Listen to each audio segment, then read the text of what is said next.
ලංකාවේ එකෙක් යාළු මේ ජොබ් එකක් නැතුව ඉඳලා සියඹල ආණ්ඩුව පැත්තේ එකෙක් මේ ජපානයේ තමයි රස්සාන දු හොරෙන්ලු පැන්නේ විසිට් වීසා එකක් ගහගෙන ගිහින් ජපානෙම මෝ ඇවිද හිටියලු සෑහෙන කාලයක් රස්සා නැතුව ඉන්නකොට මේ මූට සෙට් වුණාලු මචං සූ එකක් අතු ගන්න හරි සූ එකක මේ කූඩු සුද්ධ කරන මූ ඉතින් ඕක කරගෙන හැම්මෙන් කාලයක් ෂේප් එකේ හිටියලු ඉන්නකොට ඒ සූ එකට වැඩියෙන්ම සෙනගාවේ ඉතාම දුර්ලභ සිංහෙක් හිටියා. ඒ සිංහයා බලන්න සෑහෙන සෙනගක් එනවා. හරිද? එක වෙලාවක මචං මේ සිංහයා මැරෙනවා. සිංහයා මැරෙනවා කියන්නේ මේ සූ එකේ බිස්නස් එක ඉවරයි කියලා වෙනවා. දැන් සූ එකේ මැනේජ්මන්ට් එක තීරණය කරාලු.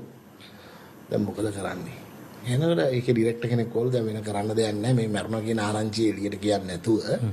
සිංහයාගේ හැම අරගෙන අපි හදමු කියලා ඩමිය නෑ එකෙකුට මිනිහෙකුට අඳුරු දැන් ඔකට අහුවෙන්නේ නැත්තේ කවුරු කියලා තමයි බෑ කියන්නේ නෑ ඉතින් ආයි මොනවද සිංහලේනේ බා මගුලක් කතා සිංහලයකෝ සෝරි මොලා නිකන් මූට කන්වින්ස් කරාලු වැඩේ හරි ඕකේ හොඳ සැලරි එකකුත් දෙන්න මුදල්වලු හරි ලයිෆ් එක ගොඩ යන chance එක ආවා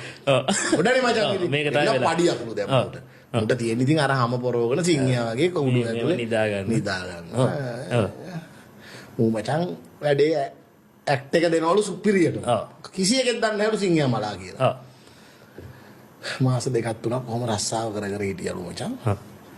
ඉන්නකොට සූ එක බලා ගන්න ඉතින් ඔය වගේ තව පිස්සෝ ඉන්නවා එකෙක් මචං වැරදිලා සිංහයාගේ කූඩුවයි වලහගේ කූඩුවයි එක ළඟලු තියෙනවා අර වලහට කෑම දාන්න ආපු එක වලහගේ කූඩුවේ ඉබ්බා දාන්න නැතුව ගියා අපච්චිෝ ලොක් එක දාන්න නැතුව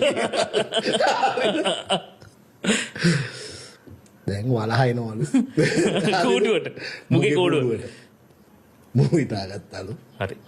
කෙලවුණා තමයි අපරාධෙ මං සියඹල ආණ්ඩුවට වෙනවා ඉන්නේ නැතුව සල්ලි හොයන්න ගිහිල්ලා අද ඉතින් හරිනේ බඩුනේ දැන් ඉතින් හරිද වලහට මචං ඩක් ගාලා ඉවට තේරෙනවා ඉතින් මේ වෙන එකක් කියලා